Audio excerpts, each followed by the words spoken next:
الله نحمده ونستعينه ونستغفره ونؤمن به ونتوكل عليه ونعوذ بالله من شرور أنفسنا ومن سيئات أعمالنا من يهده الله فلا مضل له ومن يضلله فلا هادي له ونشهد أن لا إله إلا الله وحده لا شريك له ونشهد أن سيدنا ونبينا وحبيبنا ومولانا محمدا عبده ورسوله صلى الله تعالى عليه وآله وصحبه وبارك وسلم. أما بعد فأعوذ بالله من الشيطان الرجيم. بسم الله الرحمن الرحيم. إن الله وملائكته يصلون على النبي يا أيها الذين آمنوا صلوا عليه وسلموا تسليما. اللهم صل على سيدنا ونبينا ومولانا محمد وعلى آل سيدنا ونبينا ومولانا محمد وبارك وسلم. صل عليه. اللهم صل وسلم على نور الأنوار وسر الأسرار محمد المختار وعلى آله الأطهار وأصحاب الأخيار بعدد نعم الله وأفضاله. رب اشرح لي صدري ويسر لي امري واحلل عقدة من لساني ويفقهوا قولي. رب زدني علما رب زدني علما رب زدني علما. حمد و صلات کے بعد قابل عزت اور قابل احترام شرکائے دورہ تفسیر القرآن خواتین و حضرات، اللہ رب العزت کا شکر ہے کہ اس نے توفیق بخشی اور آج ہم پھر ایک دفعہ قرآن حکیم کے سامنے ضامن تلمذ طے کرنے کے لیے مسجد شریف میں حاضر ہیں. اللہ ہم سب کی حاضری اپنی بارگاہ میں قبول فرمائے. اللہ قرآن حکیم کے لیے ہمیں شرح صدر نصیب فرمائے. قرآن کو سمجھنے کی اللہ میں توفیق عطا فرمائے، سمجھ کر اس پر عمل کرنے کی توفیق عطا فرمائے. تمام احباب اپنے سامنے قرآن حکیم کھولنے آج آغاز کر رہے ہیں سورۃ البقرہ سے. سورۃ البقرہ قرآن مجید کی یہ نزول کے اعتبار سے دوسری سورہ ہے. قرآنی ترتیب کے دو اعتبار ہیں. ایک وہ اعتبار ہے جس طرح قرآن مجید لوح محفوظ پر لکھا ہوا ہے. جس طرح قرآن مجید لوح محفوظ پر لکھا ہوا ہے وہی ترتیب یہ آپ کے ہاتھوں میں ہے. یہ قرآن حکیم اسی ترتیب سے لوح محفوظ پر ہے اور اسی ترتیب سے یہ آپ کے سامنے کھلا ہوا ہے. تو اس ترتیب مصحف کے اعتبار سے قرآن مجید کی سورہ بقرہ دوسری سورہ ہے، جبکہ دوسرا جو اعتبار ہے قرآن حکیم کا وہ نزول کا اعتبار ہے. قرآن نازل اس ترتیب سے نہیں ہوا بلکہ قرآن مجید نازل تھوڑا تھوڑا کر گیا، نجمن نجمن. امت کی اصلاح کے لیے جہاں جس چیز کی جتنی ضرورت ہوتی اللہ وہ قرآن کا حصہ اس وقت حضور کے قلب پر نازل کرتا.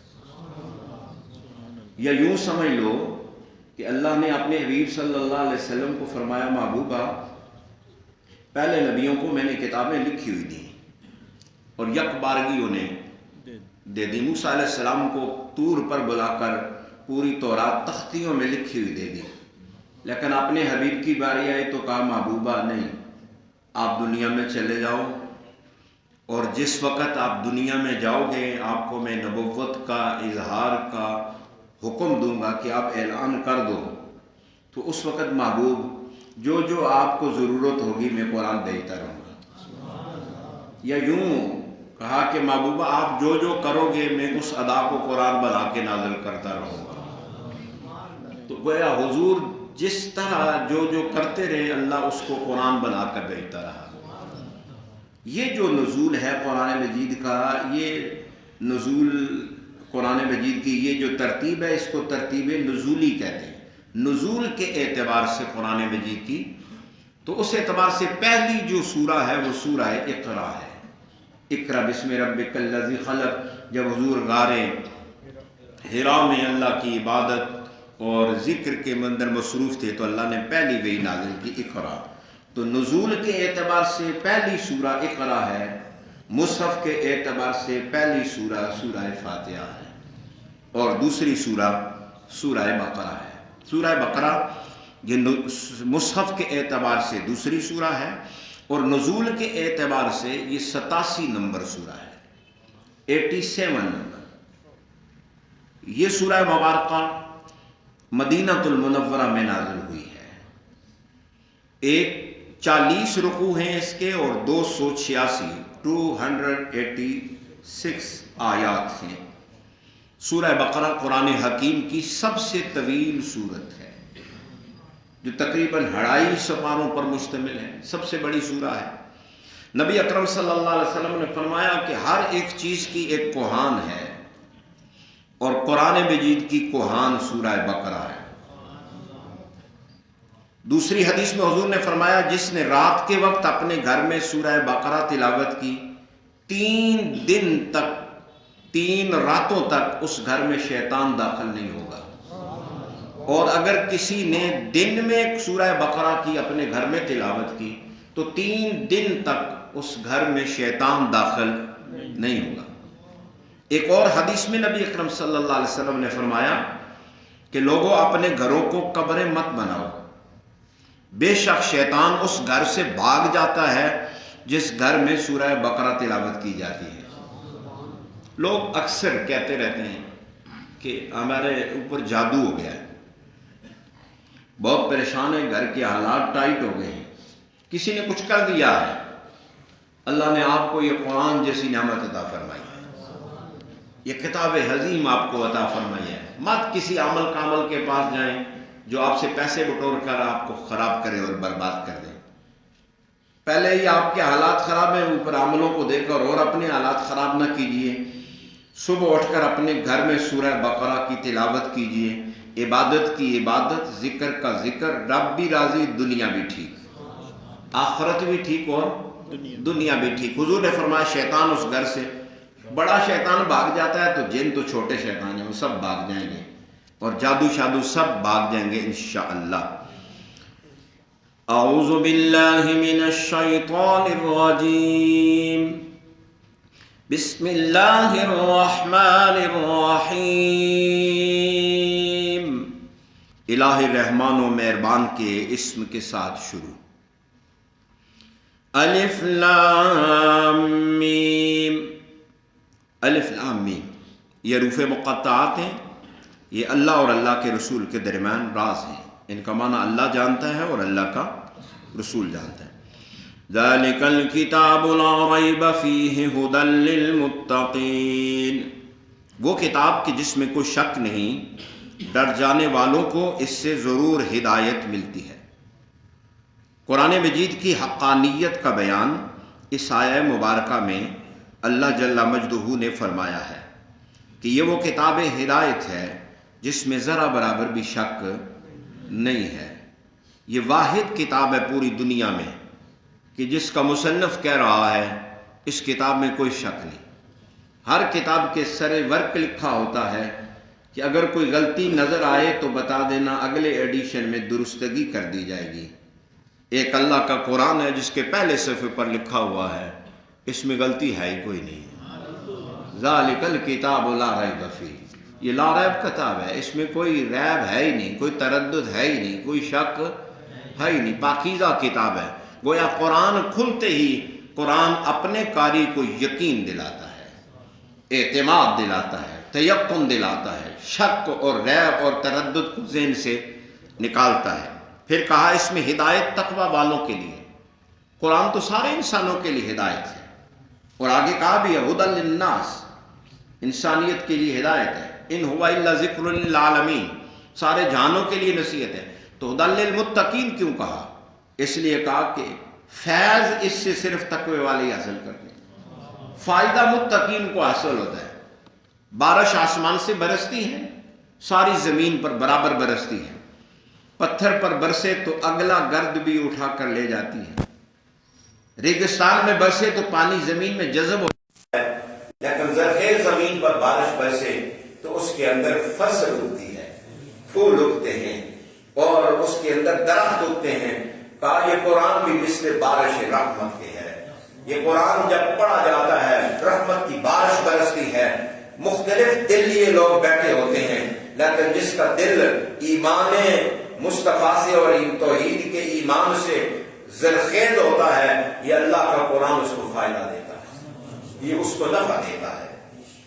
الذين يؤمنون بالغيب ويقيمون الصلاة ومما رزقناهم ينفقون.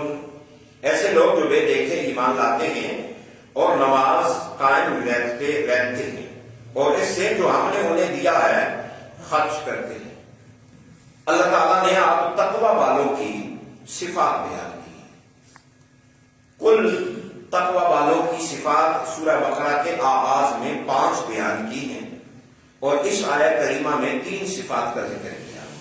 متقین وہ لوگ ہیں جو بے دیکھے ایمان لاتے ہیں، غیب پر ایمان لاتے ہیں. نبی اکرم صلی اللہ علیہ وآلہ وسلم نے ایک دن صحابہ سے پوچھا، صحابہ یہ بتاؤ سب سے عجیب ایمان کس کا ہے؟ عرض کی یا رسول اللہ فرشتوں کا. فرمایا وہ تو ہر وقت اللہ کے قرب میں رہتے ہیں. عرض کی یا رسول اللہ پھر نبیوں کا. فرمایا نبیوں کا تو اللہ کی طرف سے نہیں اترتی ہے. یا رسول اللہ پھر آپ کے صحابہ کا. حضور نے فرمایا تم نے تو میرے ہاتھ سے موجے ہوتے دیکھے، وہاں بین اظہرکم میں تمہارے درمیان موجود ہوں. تمہارا ایمان کیسے عجیب ہو سکتا ہے، عمدہ ہو سکتا ہے؟ یا رسول اللہ پھر آپ بھی بتائیں کہ لوگوں کا ایمان زیادہ عجیب ہے. میرے آقا کریم علیہ السلام نے فرمایا صحابہ وہ جو میرے اور آپ کے زمانے کے صدیوں بعد آئیں گے، جنہوں نے نہ کسی نبی کو دیکھا اور ملاقات کی ہوگی، نہ کسی رسول کا زمانہ پایا ہوگا، نہ انہوں نے وحی کو اترتا دیکھا ہوگا. بس وہ سنیں گے اور قرآن پڑھیں گے اور پڑھ کر ایمان لے آئیں گے. جو بن دیکھے ایمان لائیں گے ان کا ایمان کائنات میں سب سے زیادہ عجیب تر ایمان ہے، عمدہ ایمان ہے. ایمان بالغیب یہ متقین کا وصف ہے. دوسرا وصف بیان ہوا کہ وہ نماز قائم رکھتے ہیں. اقامت صلاۃ سے مراد یہ نہیں ہے کہ نماز پڑھنا نہیں ہے، قائم کرنا ہے. قائم کرنے کا مطلب ہے وہ صفات نماز، شرائط نماز، ارکان نماز کے ساتھ مکمل فرائض واجبات سنن کے ساتھ نماز ادا کرنا، اور اس طرح ادا کرنا کہ اکیلا نہ پڑھ رہا ہو بلکہ اس کا نور اس کے گھر میں اور پورے معاشرے میں پھیل جائے. پورے معاشرے میں نماز کا قیام کرنا یہ اقامت صلاۃ ہے. تیسرا وصف بیان ہوا کہ جو ہم نے دیا اس میں سے خرچ کرتے ہیں. انفاق فی سبیل اللہ، اللہ کی راہ میں دینا. جس کو اللہ نے جو دیا ہے وہ خرچ کرے. روپے ہی ضروری نہیں ہے، دولت ہی ضروری نہیں ہے. کسی کے پاس کوئی فن ہے تو فن خرچ کرے، کسی کے پاس علم ہے تو علم خرچ کرے، کسی کے پاس حکمت ہے تو حکمت خرچ کرے، کسی کے پاس دانائی ہے تو دانائی خرچ کرے. کسی کو اللہ نے اچھی فکر اور سوچ دی ہے تو وہ اپنے اندر چھپا کر نہ رکھے بلکہ اپنی اچھی افکار لوگوں کے اندر پھیلائے. اور پھر جس کو اللہ نے دولت دی ہے وہ دولت خرچ کرے. یہ انفاق فی سبیل اللہ، یہ تقویٰ کا وصف ہے. والذین یؤمنون بما انزل الیک وما انزل من قبلک وبالآخرۃ هم یوقنون. اور مان جاتے ہیں جو آپ کی طرف اتارا گیا اور اسے بھی جو آپ سے پہلے اتارا گیا، اور آخرت پر یقین رکھتے ہیں. 2 وصف مزید بیان ہوئے. پہلا وصف یعنی چوتھا وصف یہ بیان ہوا کہ وہ کتاب پر ایمان لاتے ہیں. اس کتاب پر بھی ایمان لاتے ہیں حدیث جو آپ پر نازل ہوئی، قرآن کو بھی مانتے ہیں، اور ان کتابوں پر بھی ایمان لاتے ہیں جو آپ سے پہلے اتری، تورات، زبور، انجیل اور صحیفے. مومن کی شان یہ ہے، متقی لوگوں کی شان یہ ہے وہ اللہ کی طرف سے منزل شدہ ہر صحیفے، ہر کتاب اور ہر حکم کو تسلیم کرتے ہیں. اور 5واں وصف بیان ہوا کہ وہ آخرت پر یقین رکھتے ہیں. ایمان بالآخرت، آخرت پر یقین اور اعتماد اور ایمان یہ وہ شے ہے جو انسان کو عمل صالح کی طرف لے جاتی ہے اور گناہوں سے بچاتی ہے. اولئک علی ھدی من ربہم واولئک ھم المفلحون. وہی اپنے رب کی طرف سے ہدایت پر ہیں اور وہی فلاح بھی پانے والے ہیں. آخر میں اللہ تعالیٰ نے متقی لوگوں کا ثمرہ اور اجر بیان کیا کہ وہ لوگ جن میں اللہ نے 5 وصف جن میں پائے جائیں اللہ انہیں ہدایت بھی عطا فرماتا ہے اور وہی رب کی طرف سے ہدایت پر ہیں، اور فلاح اور کامیابی بھی انہی لوگوں کا مقدر ہے جو غیب پر ایمان رکھتے ہیں، نماز قائم کرتے ہیں، زکوٰۃ دیتے ہیں، اللہ کے دعا مال خرچ کرتے ہیں، کتابوں پر ایمان لاتے ہیں اور آخرت پر ایمان لاتے ہیں۔ اللہ تعالیٰ کی طرف سے یہ لوگ ہدایت یافتہ بھی ہیں اور فلاح اور کامرانی پانے والے بھی ہیں۔ ان الذين كفروا سواء عليهم انذرتهم ام لم تنذرهم لا يؤمنون۔ بے شک ایسے لوگ جنہوں نے کفر اختیار کر لیا ہے، برابر ہے کہ آپ انہیں ڈرانا یا نہ ڈرانا، وہ ایمان نہیں لائیں گے۔ 2 آیتوں میں اب اللہ تعالیٰ کفار کا ذکر فرما رہا ہے، وہ کافر جو ظاہراً بھی انکار کرتے تھے اور باطناً بھی اسلام کے منکر تھے، ان کافروں کا اللہ تعالیٰ ذکر فرما رہا ہے کہ بے شک اے حبیب آپ کا انذار و تنذیر، آپ کا وعظ، آپ کی نصیحت ان کے لیے نفع بخش نہیں ہے۔ آپ انہیں ڈرائیں یا نہ ڈرائیں ان کو اس کا فائدہ نہیں ہے۔ یہ آیہ کریمہ ابو جہل اور اس کے گھر میں سے جو 5 افراد تھے جو کٹر قسم کے کافر تھے، منکر تھے، ان کے متعلق اللہ نے نازل فرمائی۔ ختم اللہ علی قلوبہم وعلی سمعہم وعلی ابصارہم غشاوۃ ولہم عذاب عظیم۔ مہر لگا دیا اللہ نے ان کے دلوں پر اور کانوں پر اور ان کی آنکھوں پر پردہ پڑ چکا ہے اور ان کے لیے بڑا عذاب ہے۔ اب اللہ تبارک و تعالیٰ نے ان منکروں اور کافروں کے لیے جو مصطفیٰ کریم کی دعوت کو قبول نہیں کر رہے ہیں، رب کائنات نے کہا وہ اتنے ازلی بدبخت ہیں، وہ اتنے ازلی منکر ہیں کہ میرا محبوب نے سمجھا رہا ہے، وہ سمجھنے کے باوجود وہ سمجھ نہیں رہے۔ اس لیے سمجھ کیوں نہیں رہے ہیں کہ ان کے دلوں پر مہریں لگ چکی ہیں، ان کے کانوں پر بھی مہریں لگ چکی ہیں، ان کی آنکھوں پر پردے آ چکے ہیں۔ وہ یہ نہ سمجھے کہ اللہ نے مہر لگا دی ہے، نہیں، اللہ نے مہر اس طرح نہیں لگائی ہے۔ اللہ نے اپنے علم سے دیکھا ہے کہ وہ اس قابل ہی نہیں کہ آپ ہدایت کی طرف آئیں، وہ ہدایت حاصل ہی نہیں کریں گے، تو اللہ نے کہا پکی مہر لگ دی ہے، تم کبھی بھی پلٹ کر آ ہی نہیں سکتے۔ یہ ایسے ہی ہے۔ حضور علیہ السلام نے فرمایا بندہ گناہ کرتا ہے، اس کے دل پر ایک سیاہ نقطہ پڑ جاتا ہے، وہ توبہ کر لے تو اللہ نقطے کو مٹا دیتا ہے، اگر توبہ نہ کرے اور پھر دوسرا گناہ کر دے تو اللہ اس سیاہی کو پھیلا دیتا ہے، اور گناہ کرے اور پھیل جاتا ہے، اور گناہ کرے اور پھیل جاتا ہے، حتیٰ کہ اس کا سارا دل سیاہ کالا ہو جاتا ہے۔ یہ ہے مہر لگ جانا۔ اب اس کو توبہ کی توفیق نہیں ہوتی ہے۔ وَمِنَ النَّاسِ مَن يَقُولُ آمَنَّا بِاللَّهِ وَبِالْيَوْمِ الْآخِرِ وَمَا هُمْ بِمُؤْمِنِينَ۔ اور کچھ لوگ ایسے بھی ہیں جو کہہ تو دیتے ہیں ایمان لائے ہم اللہ پر اور قیامت کے دن پر، حالانکہ وہ ایمان والے ہوتے نہیں۔ یہاں سے آگے 13 آیات بینات میں اللہ منافقین کا ذکر کر رہا ہے۔ منافق وہ لوگ ہیں جو زبان سے کلمہ پڑھ کے مسلمان ہو گئے تھے اور دل سے اللہ کے رسول کو مانتے نہیں تھے۔ اللہ تبارک و تعالیٰ یہاں ان کا ذکر کر رہا ہے۔ کچھ لوگ ایسے بھی ہیں کہ جو یہ کہتے ہیں کہ ہم اللہ پر ایمان لائے اور آخرت پر ایمان لائے۔ اللہ کہتا ہے وہ مومن نہیں ہے۔ وہ کہتے ہیں ہم اللہ پر ایمان لائے، ہم آخرت کو بھی مانتے ہیں، اللہ کہتا ہے مومن ہی نہیں ہے۔ اللہ کہتا ہے مومن ہی خدا کو مان رہے ہیں، قیامت کو مانے، پھر رب کہہ رہا ہے وہ مومن کیوں نہیں مومن؟ اس لیے کہ وہ رسول کو نہیں مان رہے، رسول پر ایمان نہیں لا رہے ہیں۔ تو گویا ایمان بالرسالت یہ جزو لا ينفک ہے، بغیر رسول پر ایمان لائے اللہ کو اپنی توحید بھی قبول نہیں ہے۔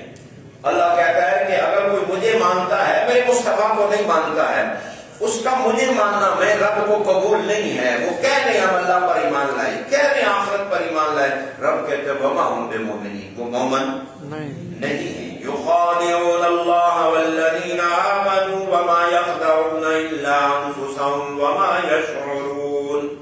دھوکہ دیا چاہتے ہیں اللہ کو، ایمان والوں کو، جبکہ حال یہ ہوتا ہے کہ وہ دھوکہ نہیں دے رہے ہوتے مگر اپنے آپ کو، اور وہ سوچتے تو ہے ہی نہیں۔ غور طلب بات یہ ہے کہ اللہ کو تو وہ دھوکہ نہیں دے رہے تھے، اور نہ ہی اللہ کو کوئی دھوکہ دے سکتا ہے۔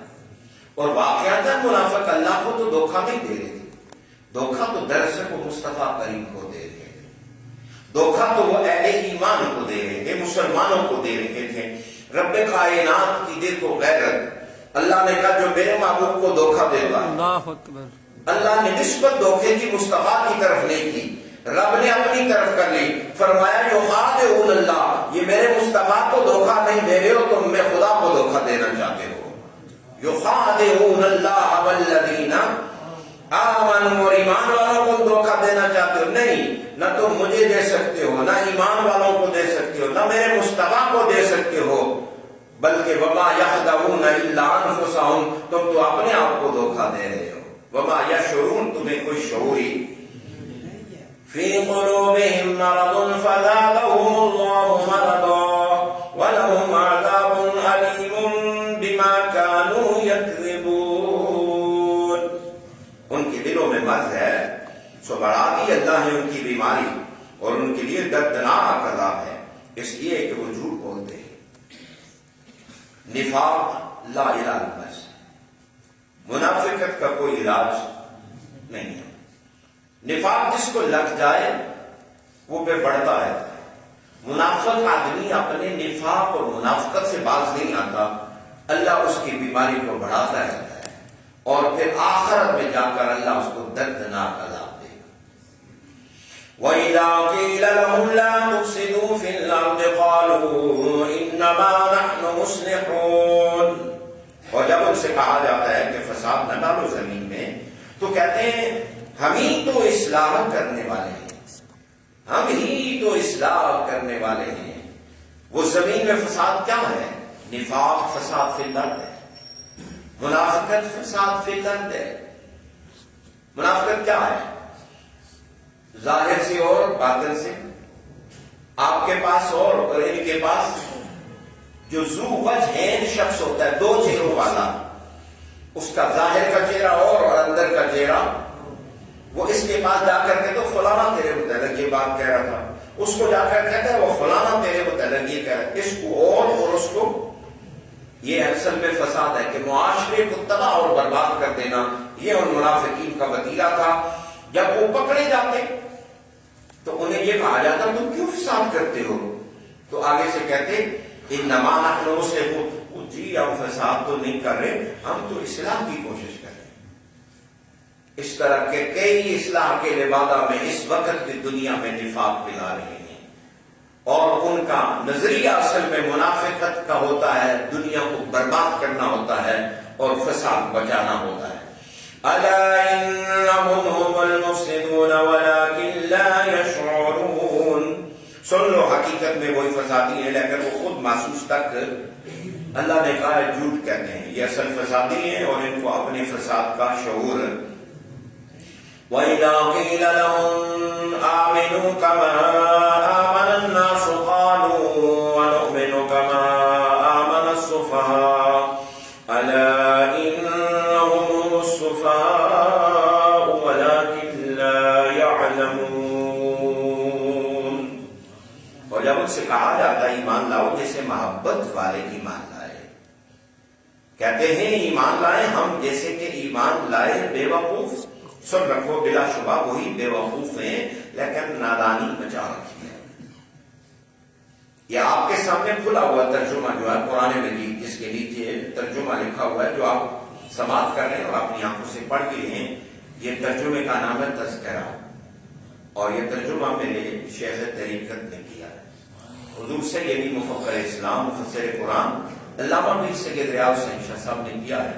آپ اس کی جا بجا بڑی محبت والی باتیں محسوس کریں گے، اور یہاں پر پہلی بات جو میں آپ کی سماعتوں کی نظر کو، اگر آپ نے ترجمے میں غور کیا ہو تو کما آمن الناس کا ترجمہ میرے شاہ جی نے کیا ہے، اس طرح ایمان لاؤ جیسے محبت والے ایمان لائے۔ سبحان اللہ۔ الناس کا معنی شاہ جی نے کیا محبت والے۔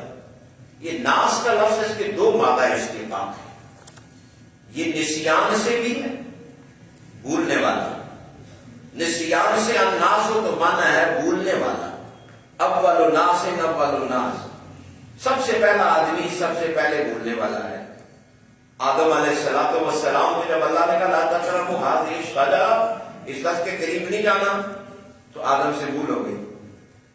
اللہ خود قرآن میں کہتا ہے فنسی آدم سے نسیان ہو گیا، تو اسی نسیان، نسیہ سے انسان اور الناس ہے۔ تو ناس کا ایک معنی بھولنے والا، اور ناس کا ایک معنی یہ لفظ انس سے ہے۔ انس سے ناس ہو تو معنی ہے محبت کرنے والا، اور جہاں کافروں کو ناس کہا ہے وہ بھولنے والے ہیں، وہ خطا والے ہیں، اور جہاں ابو بکر عمر عثمان و علی کا ذکر کیا ہے وہ ناس محبت والے ہیں، سبحان اللہ، وہ محبت والے ہیں، وہ بیان والے ہیں، وہ انس والے ہیں۔ میرے شاہ جی نے یہ ترجمہ کیا کہ جب ان منافقوں کو یہ کہا جاتا ہے کہ تم ایمان لاؤ جس طرح ابو بکر ایمان لائے، عمر ایمان لائے، علی ایمان لائے، عثمان ایمان لائے، طلحہ و زبیر ایمان لائے، بلال ایمان لائے، کس کی طرح ایمان لاؤ؟ یہ محبت والے جو رات دن تڑپتے ہیں حضور کے عشق میں۔ ابو بکر کو دیکھو تو بد دعا کا مقررہ تک رہے اور نظر ہٹتی نہیں ہے، عمر کو دیکھو تو طواف کر رہے ہیں، عثمان کو دیکھو تو حضور علیہ السلام کے عشق پر وارفتہ ہو رہے ہیں، اور علی تو پھر علی ہے، جب بھی دیکھو تو علی کہتے ہیں جس طرح سخت گرمیوں کے موسم میں بندے کو پانی سے محبت ہوتی ہے، مجھے اس سے زیادہ بڑھ کر محمد مصطفیٰ سے محبت ہے۔ پیار اور عشق کا یہ عالم اصحاب کا حضور کے ساتھ ہے۔ تو اللہ نے کہا کہ جب مومن انہیں کہتے ہو پگلے ہو یہ کیا کر رہے ہو، تو منافقت کیوں کرتے ہو؟ اس طرح ایمان لاؤ جس طرح یہ محبت والے ابو بکر عمر عثمان ایمان لائے، تو آگے سے گستاخی کرتے، کہتے انؤمن کما آمن السفہاء، ان بے وقوفوں کی طرح ہم ایمان لائے۔ آج بھی جو عشق والے محبت والے لوگ کہتے ہیں بے وقوف نے چلے نہیں، ہم سیانے، لیکن وہ فیصل آباد کے ایک شاعر ہیں، انہوں نے کہا تھا عقل مندہ ہے میں عمرہ گالیاں، عشق دے چلے ہی نمبر لے گئے۔ عقل مندہ ہے میں عمرہ گالیاں، عشق دے چلے ہی نمبر لے گئے۔ ابو جہل جو تھا وہ کوئی جاہل تو نہیں تھا، وہ ان پڑھ تو نہیں تھا، وہ اس کا نام، اس کا تو اس کی کنیت تھی ابو الحکم، حکمتوں کا باپ، دانا شخص تھا، بڑا سیانا آدمی تھا، لیکن میرے مصطفیٰ کریم کی بارگاہ میں جھکا نہیں، تو اس کی حکمت اور دانائی جہالت میں چلے گی۔ حضور نے فرمایا یہ ابو جہل ہے، میرے مصطفیٰ کی زبان سے جو لفظ نکلا قیامت کا کوئی جانتا ہی نہیں، ابو الحکم ہے، سب اس کو ابو جہل کہتے ہیں، لیکن حبشہ سے بلال چل کر آیا، وہ دیوانہ حضور کا بن گیا، ریت کے ذروں پر تپتی ہوئی ریت پر لیٹ جاتا تھا، تو میرے مصطفیٰ کریم کے عشق نے اتنا مقام دیا، جب فتح مکہ ہوئی تو حضور نے کہا بلال ذرا کعبے کی چھت پر کھڑے ہو کر اذان دے۔ عشق دے چلے ہی نمبر لگے، عشق دے چلے ہی نمبر لگے، چلتا بلال زمین پر تھا، قدموں کی آڑ مصطفیٰ جنت میں سنتے تھے۔ وَإِذَا لَقُوا الَّذِينَ آمَنُوا قَالُوا آمَنَّا وَإِذَا خَلَوْا إِلَىٰ شَيَاطِينِهِمْ قَالُوا إِنَّا مَعَكُمْ إِنَّمَا نَحْنُ مُسْتَهْزِئُونَ۔ اور جب ایمان والوں سے ملتے ہیں کہتے ہیں ہم ایمان لائے، اور جب اکیلے ہو گئے اپنے سرداروں کے پاس کہتے ہیں ہم پکے تمہارے ساتھی ہیں، ہم ایسے ہی مذاق کرنے والے ہیں۔ یہ ہے دو رخا پن کہ جب اپنے منافقوں کے پاس سرداروں کے پاس جاتے تو ان سے کہتے وہ اصل میں تو اڑے ابھی ہم تو تمہارے ہیں، ہم تو غلام اور نوکر ہیں تمہارے، اور ان کے ساتھ تو ہم ویسے ہی مذاق کر رہے تھے۔ اور جب ایمان والوں کے پاس جاتے ہیں کہتے آمنا، وہ جی ہم ایمان لے رہے ہیں، ہم تو حضور کے نوکر ہیں جی، غلام ہیں جی، مرنے مٹنے والے ہیں، ادھر اور ادھر نہ خدائی بلا نہ وصال سنم، نہ ادھر کے رہے نہ ادھر کے رہے۔ یہ عبداللہ ابن ابی اور اس کے ساتھیوں کا تذکرہ ہو رہا ہے، اور ان کے بارے میں یہ آیت نازل ہوئی ہے۔ اللہ نے ان کو جواب دیا کہ تم میرے محبوب اور میرے محبوب کے غلاموں کے متعلق کہتے ہو کہ ہم ان سے مذاق کر رہے تھے۔ انما نحن مستہزئون، کہتے ہیں کہ ہم تو ان سے مذاق کر رہے تھے۔ صحابہ کا کہتے ہیں اللہ کی غیرت، اللہ کا جلال، رب نے کہا اللہ یستہزئ بہم ویمدہم فی طغیانہم یعمہون، اللہ بدلہ دیتا ہے ان کے مذاق کا اور ڈیل دے دیتا ہے، یوں وہ اپنی سرکشی میں بھٹکتے رہتے ہیں۔ کئی تراجم نگاروں نے ترجمہ کرتے ہوئے یہاں پر ادب کا لحاظ نہیں کیا تو ترجمہ کر دیا اللہ ان سے ٹھٹھا کرتا ہے، اللہ ان سے کئیوں نے لکھا اللہ ان سے مذاق کرتا ہے. یاد رکھو اللہ کا بھی ٹھٹے نہیں کرتا. اردو بیچاری کو اصل اس میں اتنی جان ہی نہیں کہ وہ قرآن کے معنی کو لباس کو اپنی زبان میں پہنا سکے.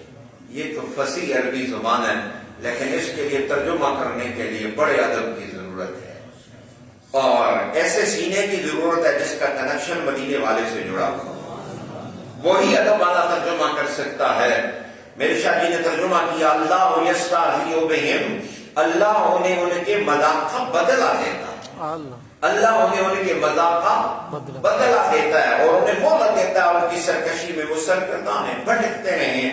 اللہ نے ان کی ڈور کو ڈھیلا چھوڑا ہوا ہے. جانے دو جانے دو جانے دو، کتنا آگے جاؤ گے؟ اور آخر میں جا کر اللہ انہیں جہنم میں پھینک دے گا. اولئک الذین اشتروا الضلالۃ بالہدی فما ربحت تجارتهم وما كانوا مہتدین. یہی ہے وہ جنہوں نے خریدا ہدایت کے بدلے گمراہی کو تو ان کے دھندے نے انہیں کچھ نفع نہ دیا اور نہ وہ ہدایت یافتہ ہوئے. رب نے کہا ان کا سودا ناکام ہے، ان کی تجارت خسارے میں ہے. انہوں نے ہدایت دے دی اور گمراہی خرید لی ہے، اس لیے ان کی تجارت نے کوئی نفع اور نہ کبھی ہدایت پانے والے ہیں. مثلهم كمثل الذي استوقد نارا فلما أضاءت ما حوله ذهب الله بنورهم وتركهم في ظلمات لا يبصرون. ان کی مثال ایسے ہے جیسے اس شخص کی مثال دی جائے جس نے آگ روشن کی، پھر جب اس آگ نے اس کے ماحول کو جگمگا دیا تو اللہ ان کے نور کو لے گیا اور انہیں اندھیروں میں چھوڑ دیا کہ کچھ دیکھ نہ پائے. اللہ نے اب مثالوں سے سمجھایا کہ منافقین کا حال کیا ہے. پہلی مثال دیتے ہوئے رب نے کہا ایسے ہے جیسے ایک کٹا ٹوپ اندھیرا ہو، رات کا ماحول ہو، جنگل ہو، ایک آدمی آگ جلائے تو جب آگ جلائے گا اس کے اندر کے روشن ہو جائے گا، ڈر خوف ختم ہو جائے گا، بدائیں بھی دیکھ سکے گا، بائی بھی دیکھے گا، آگے بھی دیکھے گا اور پیچھے بھی دیکھ لے گا. اچانک ایسا ہو کہ آگ بجھ جائے اور بندہ اسی طرح پھر اندھیروں میں لے جائے اور اس کو کچھ بھی نہیں سوچتا. کا اسی طرح یہ منافق لوگ ہیں، حضور کی بارگاہ میں آتے ہیں، کلمہ پڑھتے ہیں، مسلمان ہوتے ہیں، ان کو ایمان کی نور کی روشنی مل جاتی ہے، ایمان کی روشنی مل جاتی ہے، مسلمان ہوتے ہیں، روشنی مل جاتی ہے، نور مل جاتا ہے، ان کا ماحول روشن ہو جاتا ہے. لیکن جب اپنوں کے پاس جا کر پھر انکار کر دیتے ہیں، کفر کر دیتے ہیں، وہ جو ملی تھی روشنی وہ اللہ لے لیتا ہے. یہ پھر اندھیرے کے اندر اندھیرے ہی میں رہتے ہیں، یہ پھر اندھے کے اندھے ہی رہتے ہیں. بلکہ صم بکم عمی فہم لا یرجعون، بہرے گونگے اندھے ہیں کہ وہ باز آنے والے نہیں ہے. اب تو ان کو دکھتا بھی نہیں ہے، سنتا بھی نہیں ہے اور ان کی زبانوں سے حق نکلتا بھی نہیں ہے. وہ جو حق نہ سن سکیں، نہ دیکھ سکیں، نہ حق کہہ سکیں. اللہ کہتے ہیں وہ صم بکم عمی فہم لا یرجعون، وہ پلٹ کر آنے والے. او کصیب من السماء فیہ ظلمات ورعد وبرق يجعلون أصابعهم في آذانهم من الصواعق حذر الموت والله محيط بالكافرين. یا یوں سمجھو جیسے آسمان سے زوردار بارش برسے جس میں اندھیرے، گرج اور چمک. رکھ لی وہ اپنی انگلیوں کو اپنے کانوں میں گڑک کے سبب موت سے ڈرتے ہوئے، اور اللہ ہے کہ کافروں کا احاطہ کیے ہوئے ہے. دوسری مثال اللہ نے بیان کہ منافقوں کا یہ حال ایسے ہے، ایسے ہے ان کی مثال جیسے جنگل کا ماحول ہو، گھٹا ٹوپ اندھیرا چھایا ہو، زور کے بادل آ جائیں اور دھند بھی آ جائے اور موسلا دھار بارش بھی برسنے لگ جائے. رات کا اندھیرا، پھر بارش اور بادلوں کا اندھیرے پہ اندھیرا اور پھر اوپر سے دھند کا اندھیرا. آپ اگر کبھی جنگل میں آپ کو سفر کرتے ہوئے ایسا ماحول ملا ہو، کبھی مری میں آپ ایسے ماحول میں گئے ہوں جہاں برف اور بارش برس رہی ہو. پچھلے سال تو ہمارے خیابان کے بھی کئی لوگ وہاں پر جا کر پھنس گئے تھے. وہ سیر کرنے گئے تھے لیکن برف نے انہیں اپنے احاطے میں لے لیا. تو جب اس طرح کا ماحول ہو تو آسمان سے جیسے بارش برس رہی ہو، بارش کا اندھیرا، بادلوں کا اندھیرا، دھند کا اندھیرا، رات کا اندھیرا، اور اس کے اندر پھر گرج بھی ہو، بجلی کی چمک بھی ہو، تو بندہ کیا کرتا ہے؟ وہ ڈر لگتا ہے، اس کو خوف آتا ہے۔ اب اس کو پتا ہے کہ میں انگلیاں ڈالنے سے تو میری جان نہیں بچ سکتی، لیکن کہتا ہے کہ میرے کان نہ پھٹ جائیں، تو وہ اپنے کانوں میں انگلیاں دے دیتا ہے کہ میری جان بچ جائے اور موت مجھے نہ آئے۔ تو یہ کب ایسے ہوتا ہے؟ یہ کب ایسے ہوتا ہے؟ اگر بلی کتے کو دیکھ کر آنکھیں بند کر لے تو کیا بچ جائے گی؟ وہ تو اس کو ہڑپ کر لے گا۔ تو یہ آنکھیں موند لینے سے تو بندہ بچ نہیں سکتا۔ کہا یہ منافق لوگ جو ہیں یہ کفر کے اندھیرے میں، رسالت کا انکار کا اندھیرا اور منافقت کا اندھیرا، اللہ کے انکار کا اندھیرا، یہ کفر کے اندھیروں میں ہیں۔ لیکن جب حضور کی بارگاہ میں جاتے ہیں تو جب اللہ کی طرف سے آیت وعید اترتی ہے، عذاب کی آیتیں آتی ہیں، یہ کانوں میں انگلیاں دیتے ہیں تو ہماری رد ہو رہا ہے، یہ ہم پر عذاب نازل ہو رہا ہے، ہمارے متعلق آیتیں آ رہی ہیں، تو کانوں میں انگلیاں ڈال لیتے ہیں کہ کہیں ہمیں سنائی نہ دیں، ہم سن نہ لیں کہ یہ عذاب ہمارے متعلق بیان ہو رہا ہے۔ لیکن ایسے بچنے سے بچ تو یکاد البرق یخطف ابصارهم كلما اضاء لهم مشوا فيه واذا اظلم عليهم قاموا ولو شاء الله لذهب بسمعهم وابصارهم ان الله على كل شيء قدير۔ بجلی چھینے لیتی ہے ان کی نگاہیں، جب تیز روشنی ڈالی ان کے لیے چل پڑے اس میں، اور جب چھا گیا اندھیرا ان پر کھڑے رہ گئے، اور اگر اللہ چاہتا تو ان کی شنوائی اور بینائی چھین ہی لیتا، بے شک اللہ ہر چاہے پر قادر ہے۔ اب اس ماحول میں جس کا نقشہ میں نے آپ کو بتایا کہ جب بجلی چمکتی ہے، کڑکتی ہے اور برف پڑتی ہے تو ڈر ہوتا ہے کہ میری جان نہ لے لے۔ وہ یہ کہتے ہیں کہ جب آیات وعید نازل ہوتی ہیں کہیں ہمارا ایمان تو ہے ہی نہیں ہے، کہیں ہمارے متعلق یہ نہ آئے، اور پھر جب ان کے لیے تھوڑی روشنی ہوتی ہے اس میں چلتے ہیں، جب توبہ کر لیتے ہیں غلطی ہوگی، حضور کے پاس پھر چلے جاتے ہیں، یا رسول اللہ غلطی ہوگی معاف کر دو، اللہ پھر ایمان کی روشنی دے دیتا ہے، اور جب ادھر سے اٹھ کر آ جاتے ہیں پھر انکار کرتے ہیں تو اللہ کہتا ہے وَإِذَا أَظْلَمَ عَلَيْهِمْ قَامُوا، پھر جدھر کھڑے تھے ادھر ہی کھڑے ہو جاتے ہیں، انہیں کوئی دکھائی نہیں دیتا۔ اللہ نے کہا میں اگر چاہوں تو ان کی آنکھیں بھی لے جاؤں، ان کی سماعتیں بھی لے جاؤں۔ اللہ ہر سب نے ترجمہ یہی کیا ہے، ان اللہ علی کل شیء، اللہ ہر چیز پر۔ اس ترجمے سے ایک مسئلہ کھڑا ہوا، میرے شادی نے ترجمہ یہ کر کے کہ اللہ ہر چاہے پر قادر ہے، اس مسئلے کو جڑ سے اکھاڑ دے گا۔ مسئلہ کیا ہے؟ مسئلہ یہ ہے، اس آیت کو پڑھ کر کے لوگوں نے کہا کہ اللہ ہر چیز پر قادر ہے تو اللہ جھوٹ بولنے پر بھی قادر ہے۔ استغفر اللہ۔ کہا کہ جھوٹ بھی ایک شے ہے، تو اللہ تو ہر چیز پر قادر ہے، تو اللہ جھوٹ بولنے پر بھی، اگرچہ کہ اللہ جھوٹ بولتا مدعا کہ اللہ جھوٹ بولتا نہیں ہے، لیکن اللہ جھوٹ بولنے پر قادر ہے۔ اس ترجمے سے یہ شبہ پیدا ہوا اور یہ دلیل قائم کی۔ میرے شاہ جی نے اس کا ترجمہ کیا، ان اللہ علی کل شیء قدیر، اللہ ہر چاہے پر قادر ہے۔ شیء کا لفظ جو ہے یہ شاء سے ہو تو معنی بنتا ہے چاہنا، یہ شاء کا معنی ہے چاہنا۔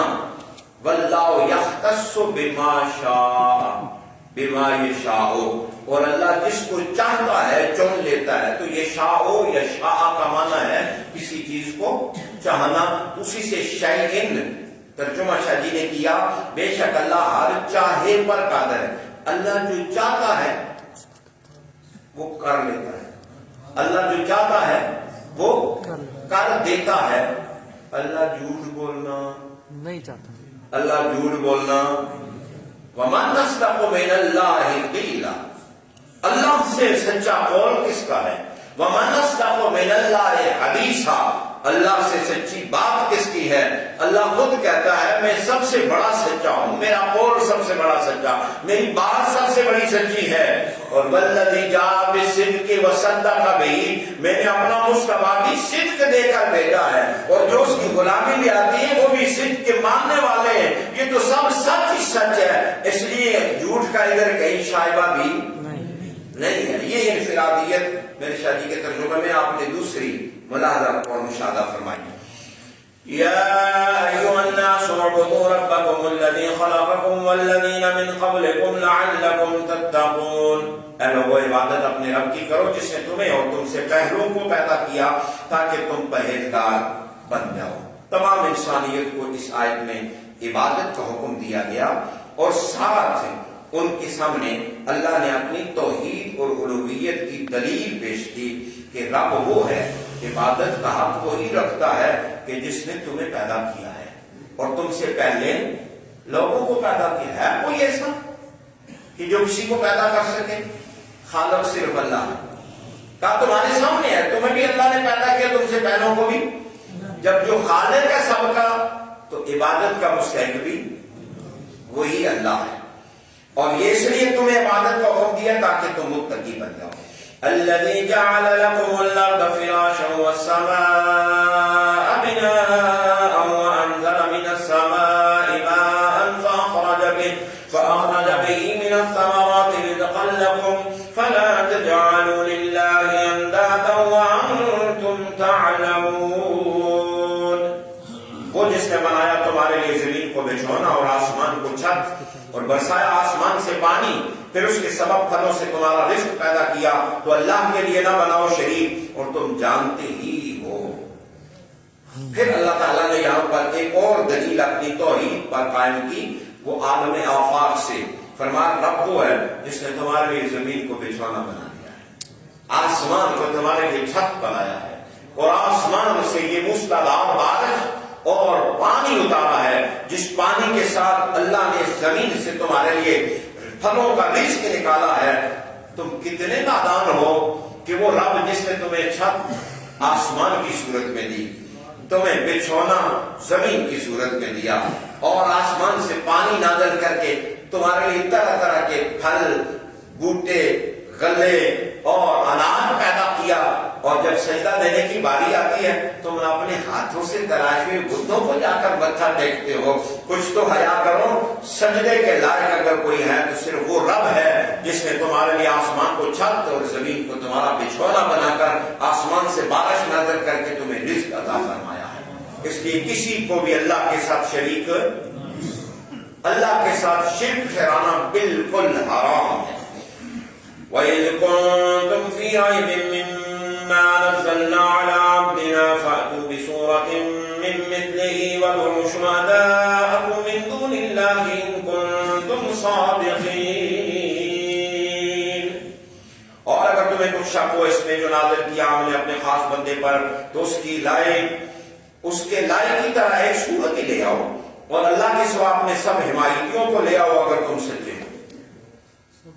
دعوت مبارکت اللہ نے پیش کی اس آیت کریمہ میں کہ وہ لوگ جو قرآن پر شک کر رہے ہیں، حالانکہ قرآن نے پہلے دعویٰ کی ذالک الکتاب لا، اس میں کوئی شک نہیں، لیکن پھر بھی اگر شک ہے نہیں اگر کوئی کرے، کر تو سکتا، کرتے نہیں اور آج بھی کر رہے ہیں، شک کرنے والے ہیں، لیکن اللہ نے کہا اچھا میں نے تو پہلے اعلان کیا اس پہ شک نہیں، اگر کوئی آ گیا تو آ جاؤ مقابلے میں، آؤ کرو شک، کتنا کرو گے؟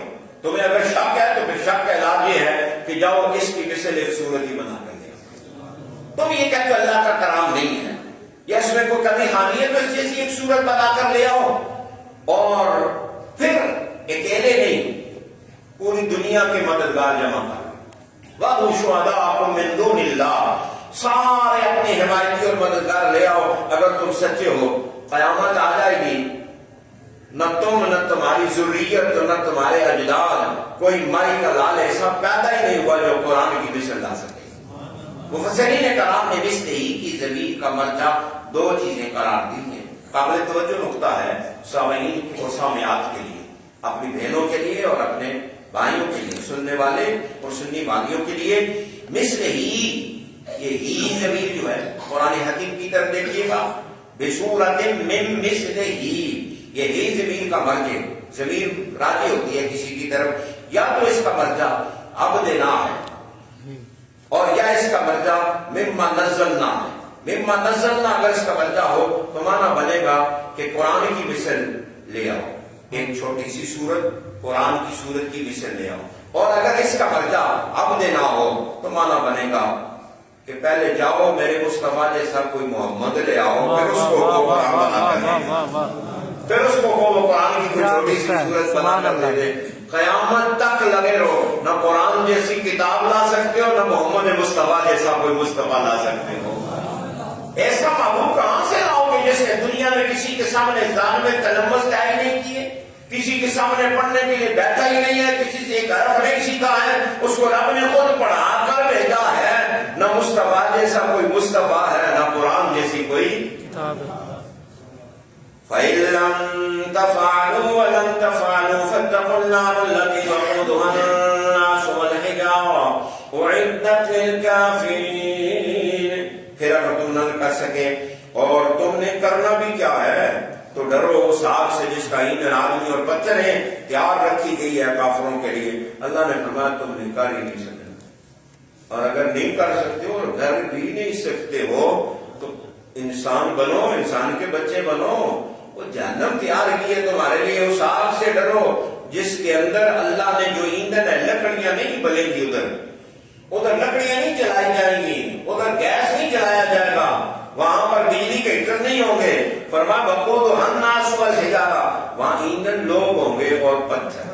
الناس سے مراد کافر لوگ اور حجارہ سے مراد وہ بت جو پتھروں سے تراش کر انہوں نے بنائے ہوئے ہیں، وہ پتھروں کے بنائے ہوئے بت جو ہیں، وہ بت اور ان کے پجاری ساروں کو اللہ جمع کر کے جہنم کی آگ کو جلائے گا، سڑو اور گلو، اور جہنم کی آگ کو پھر اللہ اس طرح جلائے گا۔ ایک صوفی کی بات یاد آ گئی، ایک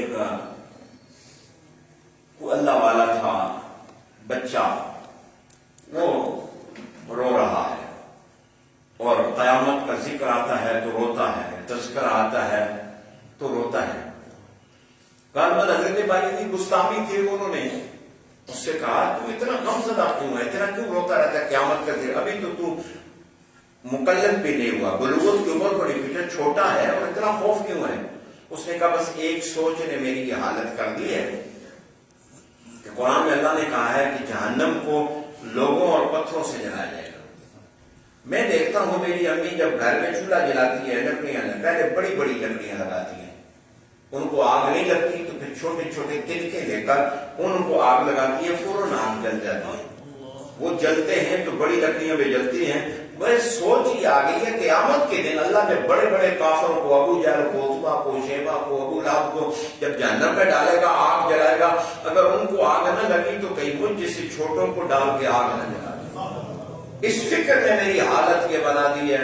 اللہ کرے کہ ہماری ملت کے نوجوانوں کو بھی فکر آخرت نصیب ہوتا ہے، دوزخ کا اور قیامت کا خوف، اس کی فکر اللہ ہمیں عطا فرما دے۔ یہ فکر ہی انسان کو سنوارتی بھی ہے، درست بھی کرتی ہے اور نجات کا راستہ بھی عطا کرتی ہے۔ وَبَشِّرِ الَّذِينَ آمَنُوا وَعَمِلُوا الصَّالِحَاتِ أَنَّ لَهُمْ جَنَّاتٍ تَجْرِي مِن تَحْتِهَا الْأَنْهَارُ كُلَّمَا رُزِقُوا مِنْهَا مِن ثَمَرَةٍ رِزْقًا قَالُوا هَٰذَا الَّذِي رُزِقْنَا مِن قَبْلُ وَأُتُوا بِهِ مُتَشَابِهًا وَلَهُمْ فِيهَا أَزْوَاجٌ مُطَهَّرَةٌ وَهُمْ فِيهَا خَالِدُونَ۔ اور خوشخبری دیجیے ایمان والوں اور اچھے عمل کرنے والوں کو کہ ان کے لیے باغات ہیں جن کے نیچے نہریں رواں رواں ہیں، جب بھی انہیں کوئی پھل کھانے کے لیے ملے گا پکار اٹھیں گے یہ تو وہی ہے جو پہلے ہی ہمیں دیا جا چکا ہے، ہو بہو سے ملتا جلتا دیا جائے گا، اور ان کے لیے وہاں پاکیزہ جوڑے ہوں گے اور وہ ہمیشہ وہی رہیں گے۔ اب اللہ تعالیٰ نے یہاں پر ایمان والوں کا ذکر کیا، نیک عمل کرنے والوں کا ذکر کیا، رب نے کہا ان کے لیے میری طرف سے خوشخبری، ان کے لیے بشارت ہے، سنا دو خوشخبری، سنا دو انہیں بشارت، سنا دو کس بات کی؟ باغات کی، جنتوں کی۔ کیسی جنتیں؟ جن کی نیچے نہریں رواں رواں ہیں، اور انہیں وہاں پر رزق دیا جائے گا، پھلوں کا رزق، اور رزق بھی پھلوں کا کیسا؟ دنیا کے پھلوں کی طرح ملتا جلتا، وَأُتُوا بِهِ مُتَشَابِهًا، وہ دیکھ کر بھی یہ سیب تو ہم نے دنیا میں کھائے تھے اسی جیسا سیب، یہ آم تو دنیا میں کھایا تھا اسی جیسا آم، یہ کیلا تو دنیا میں کھایا تھا اسی جیسا کیلا، یہ انگور تو دنیا میں کھایا تھا، یہ انار تو دنیا میں کھایا تھا، دیکھیے اسی طرح کا انار ہے، لیکن جب لے کر کھائیں گے ہر دانے کا ذائقہ الگ، پہلے سے دوسرے کا ذائقہ اچھا، اس سے اگلے کا ذائقہ اور اچھا، اس سے اگلے کا ذائقہ اور اچھا، جدا جدا ذائقے، جدا جدا لذتیں۔ اس لیے سنیں یہ دنیا تھوڑی ہے یہاں پر کھاد غلط بن جائے، پانی صحیح نہ ملے تو پھل کا ذائقہ بدل جاتا ہے، وہاں پر تو جنت ہے، پانی بھی دور کا، ہوا بھی دور کی، فضا بھی دور کی، کھاد بھی دور کی، غذا بھی نور کا، درخت بھی نور کے، پھل بھی نور کے، کھانے والے کھاتے جائیں گے، وہ نور اندر جائے گا، ایک ڈکار ماریں گے مشک سے زیادہ خوشبو نکلے گی، ادھر ہی ہضم بھی ہو جائے گا اور پھل اندر چلا جائے گا، طاقت بھی بن جائے گا۔ یہ اللہ اپنے بندوں کو ایسا رزق قیامت کے دن جنت میں عطا فرمائے گا، اور پھر وہاں پر ان کے لیے ازواج مطہرہ ہوں گے، ان کے لیے پاکیزہ جوڑے ہوں گے۔ میرے شادی کے ترجمے کی ایک اور انفراد ہے، اگر لفظوں میں غور کیا ہوا آپ نے، ان کے لیے وہاں پاکیزہ جوڑے ہوں گے۔ آپ اور ترجمے کو اٹھا کر پڑھیں، سب نے یہی ترجمہ کیا اکثر کہ ان کے لیے وہاں پر پاکیزہ بیویاں ہوں گی۔ ازواج کا معنی زوج کا معنی کیا کیا ہے؟ بیویاں ہوں گی۔ میری بہنیں بھی سن رہی ہیں، سماعت کر رہی ہیں، بیٹیاں بھی ہیں، اگر اس کا ترجمہ میں کر دیتا بیویاں ہوں گی ان کے لیے، تو کوئی بہن سوال کر بھیج دیتی تو پھر عورتوں کے لیے کیا ہوگا؟ مردوں کے لیے تو بیویاں ہوں گی، عورتوں کے لیے کیا ہوگا؟ رب نے کہا قرآن میں نے نازل کیا، اس کا ترجمہ اپنی زبان میں کرو، لیکن اس طرح کرو جو میرے قرآن کا مفہوم دے رہا ہو، میرے قرآن کا مفہوم دے رہا۔ میرے شاہ جی نے ترجمہ کیا، وہاں ان کے لیے پاکیزہ جوڑے ہوں گے، مردوں کے لیے پاک بیویاں ہوں گی، عورتوں کے لیے پاک شوہر ہوں گے، عورتوں کے لیے پاک شوہر ہوں گے۔ جنت دنیا میں جو بیوی جس کے نکاح میں تھی وہ ایمان والی ہوئی تو جنت میں شوہر کے ساتھ ہے۔ سوال ہو سکتا ہے ایک آدمی نے شادیاں ہی زیادہ کی، ٹھیک ہے، اور اس نے شادی کے بعد عورت کو طلاق دے دی، اس نے دوسرے کے شادی کر لی ہے، اس سے بھی طلاق ہو گئی ہے، یا شوہر فوت ہو گیا، بیوہ ہو گئی، اس نے چوتھی شادی کر لی ہے۔ ایک عورت نے 4 شادیاں کی ہیں، وہ کس شوہر کے ساتھ ہے؟ ایک عورت نے 4 شادیاں کی، ایک کے ساتھ کی طلاق ہو گئی، دوسرے کے ساتھ کی فوت ہو گیا، تیسرے کے ساتھ کی وہ بھی فوت ہو گیا، چوتھے کے ساتھ اس کی زندگی گزری۔ اب جنت میں کس کے ساتھ رہے گی؟ پہلے کے ساتھ، کہ دوسرے کے ساتھ، کہ تیسرے کے ساتھ، کہ چوتھے کے ساتھ؟ اور چاروں اگر جنت میں چلے جائیں تو کس کے ساتھ رہے گی؟ جواب یہ ہے جس کا اخلاق سب سے اچھا ہوگا، اللہ جنت میں اس عورت کو اخلاق والے شوہر کے ساتھ۔ شوہروں کو بھی اخلاق اچھے اپنانے چاہیے اپنی ازواج کے ساتھ، اگر جنت میں ان کے ساتھ رہنا ہے تو اچھے اخلاق والا شوہر جو ہوگا بیوی جنت میں اس کے ساتھ ہوگی۔ اور جن کی شادیاں ادھر نہیں ہوئی، جن عورتوں جن مردوں کی، ان کی شادیاں اللہ ادھر کرا دے گا، اللہ ادھر جنت میں ان کی شادیاں کروا دے گا۔ ان اللہ لا یستحیی ان یضرب مثلا ما بعوضۃ فما فوقها فأما الذين آمنوا فيعلمون أنه الحق من ربهم وأما الذين كفروا فيقولون ماذا أراد الله بهذا مثلا يضل به كثيرا ويهدي به كثيرا وما يضل به إلا الفاسقين۔ بے شک اللہ قابل شرم قرار نہیں دیتا اسے کہ بیان کی جائے مثال مچھر کی یا اس سے بھی بڑھ کر کسی چھوٹی چیز کی، ہاں تو ایمان والے خوب جانتے ہیں کہ یہ حق ہے ان کے رب کی طرف سے، اور جو کافر ہیں سو وہ کہتے ہیں کیا ارادہ کیا ہے اللہ نے اس مثال کے ذکر سے؟ تو سنو، گمراہی میں رہنے دیتا ہے اس سے بہتوں کو، اور بہتوں کو ہدایت عطا فرما دیتا ہے، اور وہ گمراہی میں نہیں چھوڑے رکھتا مگر انہی کو جو فاسق ہیں۔ اللہ تعالیٰ نے یہاں پر اس بات کا ذکر کیا ہے کہ اللہ مثال بنانے سے، مثال بیان کرنے کو قابل شرم قرار نہیں دیتا۔ شاہ جی کے ترجمے کی انفراد ہے، اکثر ترجمہ نگاروں نے ترجمہ کیا بے شک اللہ تعالیٰ شرماتا نہیں ہے، اللہ حیا نہیں کرتا ہے۔ شاہ جی نے کہا یہ نہیں، اللہ مثال بیان کرنے کو قابل شرم قرار نہیں دیتا۔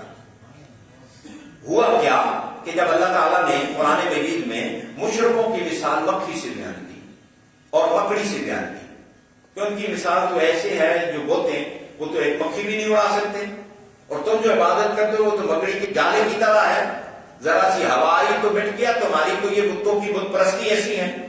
تو جناب یہودیوں نے حضور کا ٹھٹھا کیا، مذاق کیا، یہ دیکھو جی کہتا ہے یہ اللہ کا قرآن ہے، اللہ کا کلام اترتا ہے مجھ پر، اور بھی ذکر مکھیوں کا ہے اور بکڑیوں کا ہے۔ اعتراض کیا، اللہ نے قرآن نازل کر دیا۔ اللہ نے فرمایا ان اللہ لا یستحیی ان یضرب مثلا، مثال تو اس کی ہوتی ہے جس کی بیان کی جاتی ہے، تم تو مکھیوں مکڑیوں اور مچھروں سے بھی کم تر ہو، اس لیے تمہاری مثال بھی کم ترجیح سے بیان کی جاتی ہے، اور جو اعلیٰ لوگ ہیں اللہ ان کی مثالیں بھی اعلیٰ مثالیں بیان فرماتا ہے۔ تو مثال تو اس کی حیثیت کے مطابق ہوتی ہے جس کا ذکر اس مثال میں کیا جاتا ہے۔ لیکن ایمان والے کیا کرتے ہیں؟ وہ اللہ کی مثالیں سن کر کہتے ہیں ہمارے رب نے جو بھی کہا ہے وہ سچ ہی کہا ہے۔ کافر لوگ کہتے ہیں اس مثال سے کیا ارادہ ہے؟ اللہ نے کس لیے مثال بیان کی ہے؟ اللہ نے کہا میں نے مثال اس لیے بیان کی ہے جو گمراہ ہیں وہ گمراہ رہیں، اور جو ہدایت پانے والے ان کو اور زیادہ اللہ ہدایت عطا فرماتا ہے۔ یہاں پر نے ترجمے کی انفراد ہے یضل بہ کثیرا، تراجم نگاروں نے ترجمہ کیا اللہ بہتوں کو گمراہ کرتا ہے، شادی نے ترجمہ کیا گمراہی میں رہنے دیتا ہے، اللہ کسی کو گمراہ نہیں کرتا ہے، گمراہ تو انسان خود ہوتا ہے، تو اس نے ترجمہ کیا وہ گمراہی میں رہنے دیتا ہے۔ اور گمراہی میں وہی لوگ رہتے ہیں جو فاسق ہوتے ہیں۔ آگے فاسقین کی اللہ نے اوصاف بیان کی، الذین ینقضون عہد اللہ من بعد میثاقہ ویقطعون ما امر اللہ به ان یرسل ویفسدون فی الارض اولئک هم الخاسرون، وہ لوگ جو توڑ دیتے ہیں اللہ کا عہد پختہ کرنے کے نیک بات اور کاٹتے ہیں جسے ملانے کا حکم دیا ہے اور زمین میں فساد ڈالتے ہیں، ایسے ہی لوگ نقصان اٹھانے والے ہیں۔ فرمایا جو فاسق لوگ ہیں ان کا ایک وصف یہ ہے کہ وہ وعدہ کر کے وعدے کو توڑتے ہیں، دوسرا وصف یہ ہے اللہ نے جن رشتوں کو جوڑنے کا حکم دیا وہ توڑتے ہیں، کاٹتے ہیں، قطع تعلقی کرتے ہیں، اور تیسرا وہ زمین میں فساد کرتے ہیں۔ قطع تعلقی بہت غلط، رشتوں میں نفرتیں پھیلانا، قطع تعلقی کرنا، مہینے مہینے سال سال اپنے رشتہ داروں سے منہ نہ لگنا، سلام نہ کرنا، بات نہ کرنا، وہ ایک پاکیزہ باتیں جن میں اللہ حضور کی امت کی بخشش فرما دیتا ہے، جیسے شب بارات ہے، شب قدر ہے۔ میرے مصطفیٰ نے فرمایا اس رات میں اللہ اس کو نہیں بخشتا ہے جو رشتے میں قطع تعلقی کرتا ہے، جب تک وہ توبہ نہ کر لے۔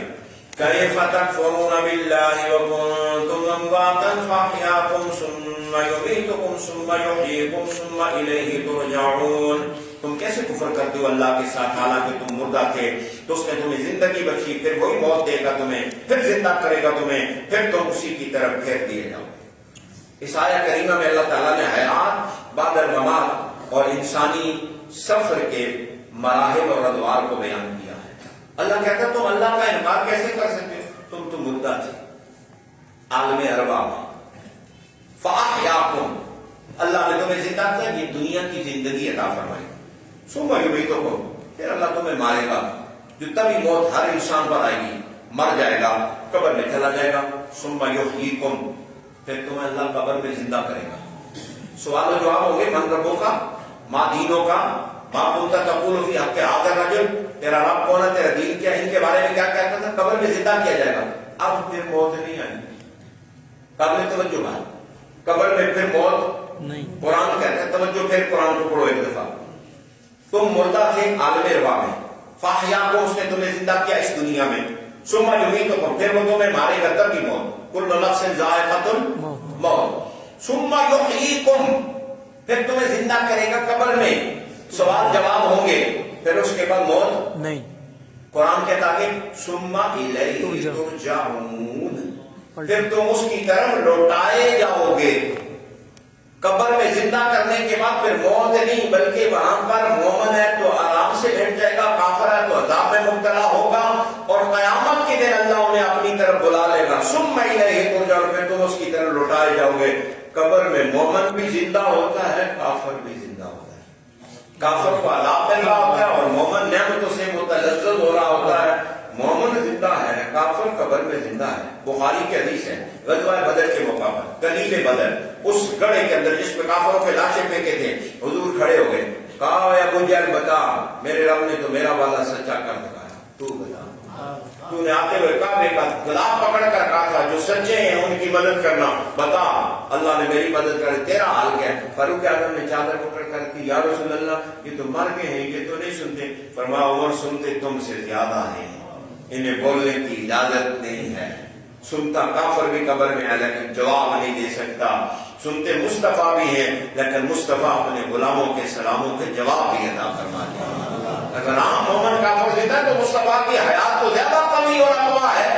حضور علیہ السلام قبر انور میں زندہ جاوید ہیں اور اپنے غلاموں کے سوال سنتے بھی ہیں اور ان کے جواب بھی ارشاد فرماتے ہیں۔ کوئی بھی قبر میں مر کے مٹی سے مٹی نہیں ہوتا، یہ عقیدہ اسلام کا نہیں ہے۔ اسلام تو کہتا ہے ثم یحییکم ثم الیہ ترجعون، یہ تو باغا باغ بارون کافروں اور ہندوؤں کا عقیدہ ہے جو کہتے ہیں مر گیا تو مر گیا، اس کو جلاؤ آگ میں، جلا کے اس کی راکھ کو گنگا جمنا میں پھینک دو اور پہاڑیوں پر پھینک دو، کیونکہ ان کے عقیدے میں کوئی باقی رہتا نہیں ہے۔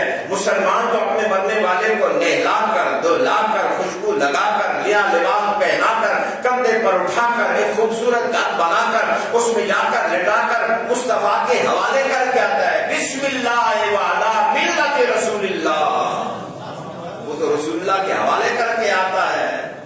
یہ جو کفن کس لیے پہنایا ہے، یہ خوشبو کیوں لگائی ہے، یہ آج سجایا کیوں ہے؟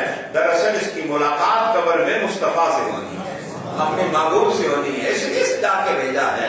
تو مومن مرتا نہیں ہے۔ الموت جسر یوصل الحبیب الی الموت، ایک پل ہے، پل ہے جو ادھر سے ادھر لے جاتا ہے، بندے کو اپنے محبوب سے ملا دیتا ہے۔ وَالَّذِي خَلَقَ لَكُم مَّا فِي الْأَرْضِ جَمِيعًا ثُمَّ اسْتَوَىٰ إِلَى السَّمَاءِ فَسَوَّاهُنَّ سَبْعَ سَمَاوَاتٍ وَهُوَ بِكُلِّ شَيْءٍ عَلِيمٌ۔ وہی ہے جس نے پیدا کیا تمہارے لیے وہ سب کچھ جو زمین میں ہے۔ پھر توجہ کی آسمان کی طرف تو ٹھیک 7 آسمان بنا دیے اور وہ خوب جاننے والا ہے ہر اسے جو شے ہے،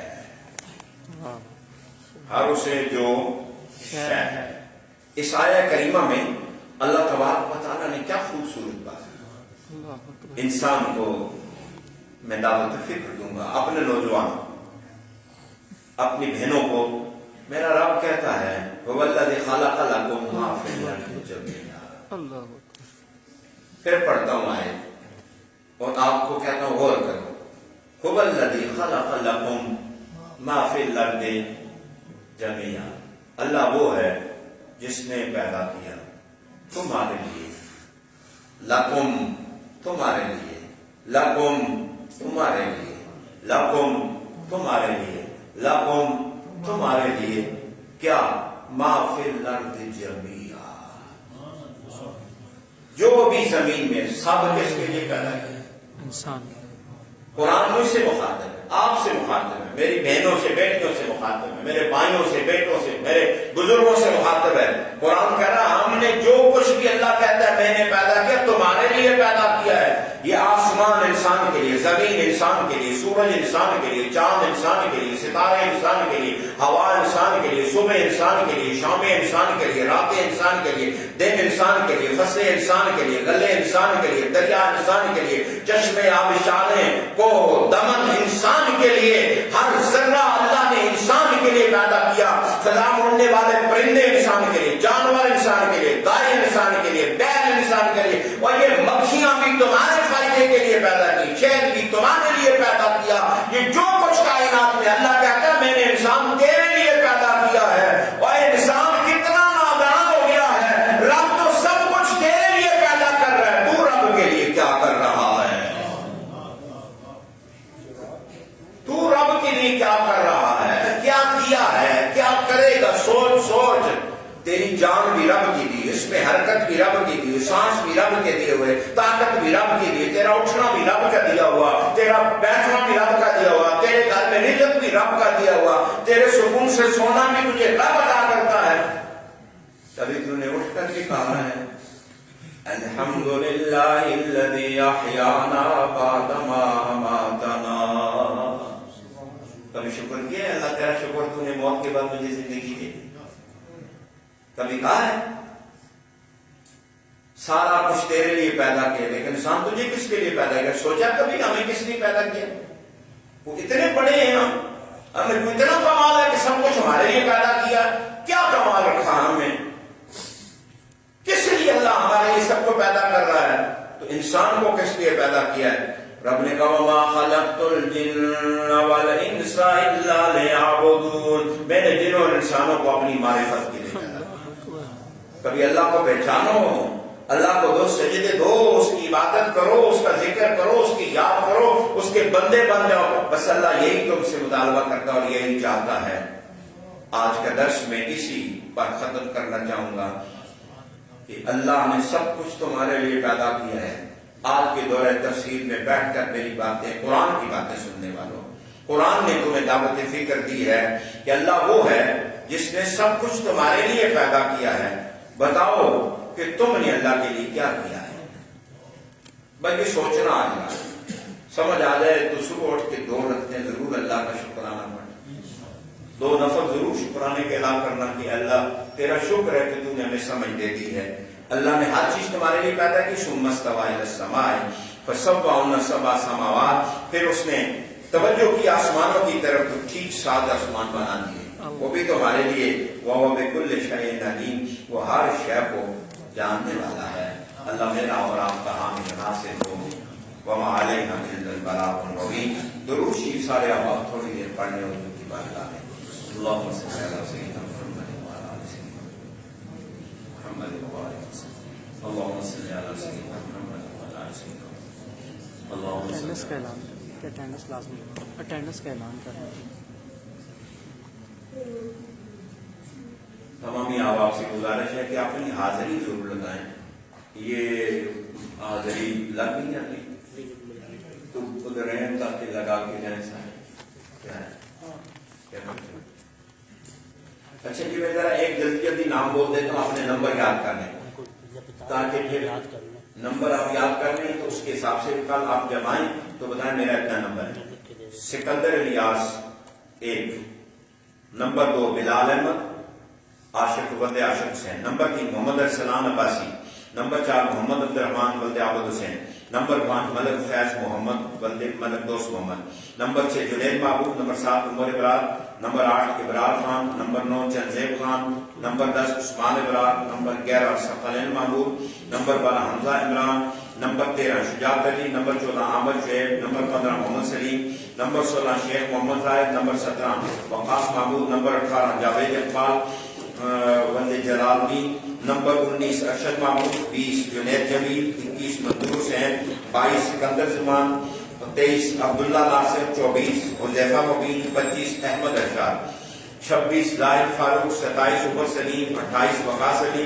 29 محمد محسن شاکر، 30 دانیال الطاف، 31 مسعود الطاف، 32 شیخ محمد امین، 33 ملک تاج محمد، 34 حافظ محمد قیس تاج، 35 ملک محمد امیس، 36 محمد رشید، 37 راجہ محمد اشام، 38 محمد آحد علی، 39 محمد حسن ظہیر، 40 حاجی محمد نذیر، 41 محمد نصیر قریشی، 42 ڈاکٹر بدیع الزمان، 43 علی افتخار، 44 ثاقب علی، 45 حافظ فواد آصف ستی، 46 حسین سردار خان، 47 وحید اللہ، 48 مدثر زمان ملک، 49 محمد احمد فلیری، 50 حافظ احمد محمد. انگریزی میں اس لیے شروع کیا ہمارے نوجوانوں کو اردو کی انگریزی آتی نہیں گنتی، اس لیے میں نے 51 محمد جمیل، 52 روشن تنویر، 55 سید ذبیح اللہ حنیف، 54 محمد ایاد احمد، 55 یاسر محمود ستی،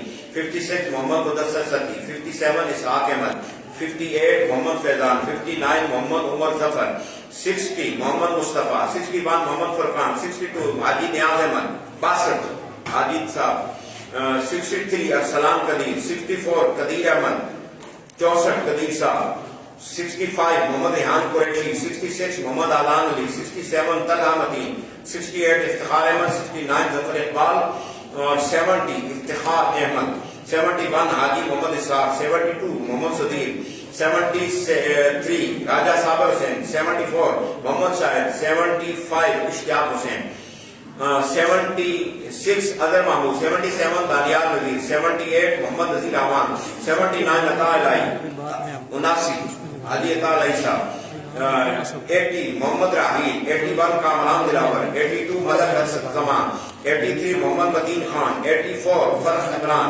85 مزمل حسین، 86 حمید، 86 نمبر کی ٹھیکیدار حمید صاحب، 87 محمد منور، 88 حماد حسین، 89 محمد رضوان، 90 ایمان اللہ رضوی، 91 محمد مناف، 92 ساحل علی، 93 واسف علی، 94 علی شیخ، 95 محمد محب، 96 ناصر خان، 97 محمد منیب، 98 زین حسن، 99 عبداللہ اور پورا 100 محمد نعمان، 101 زین اسد، 102 ملک محمد شفقت، 103 اورنگزیب خان، 104 قاسم شاہ، 105 محمد شبیر عالم، 106 راجہ بشارت حسین، 106 راجہ صاحب، 107 آفتاب احمد، 108 محمد باقر بٹی، 109 رفیق احمد رفیق صاحب، 109 110 محمد زاہد، 111 111 حاجی اعجاز احمد، حاجی صاحب شیخ اعجاز صاحب، 111 102 محمد بلال احوان، 112 محمد بلال احوان، 113 روشان احمد، 114 رانا محمد سعید، 115 طارق محمود، 116 یاسر نصیر، 117 حسنین رفیق، 118 علی حیدر علی، 119 شہباز احمد، 120 عبد الرافع بھٹا، 121 رحمان نذیر، 122 مشتاق احمد، 123 سید نواز حسین شاہ صاحب، 124 محمد اذان سجاد، 125 حافظ محمد عبد الرحمان اور 126 فائز بٹ، 127 ارشد محمود، 128 اسد محمود، 129 اشفاق احمد خان، 130 محمد شاہزیب، 131 مشتاق احمد، 132 محمد صاحب، 133 شیخ محمد عبداللہ، 133 نمبر شیخ صاحب، 134 محمد عمار عرفان۔ جزاکم اللہ خیرن کثیرہ۔ سب کے علاوہ کسی کا نام رہتا ہے تو فارم جمع نہیں ہوا تو وہ بتا دے، یا نام رہتا ہے تو وہ نام لکھا دے، فارم اس کا لکھ دیں۔ الحمدللہ رب العالمین والعاقبۃ للمتقین الصلاۃ والسلام۔ اچھا، یہ حاجی صاحب کی خواہش ہے دعا سے پہلے ایک شعر سلام کا۔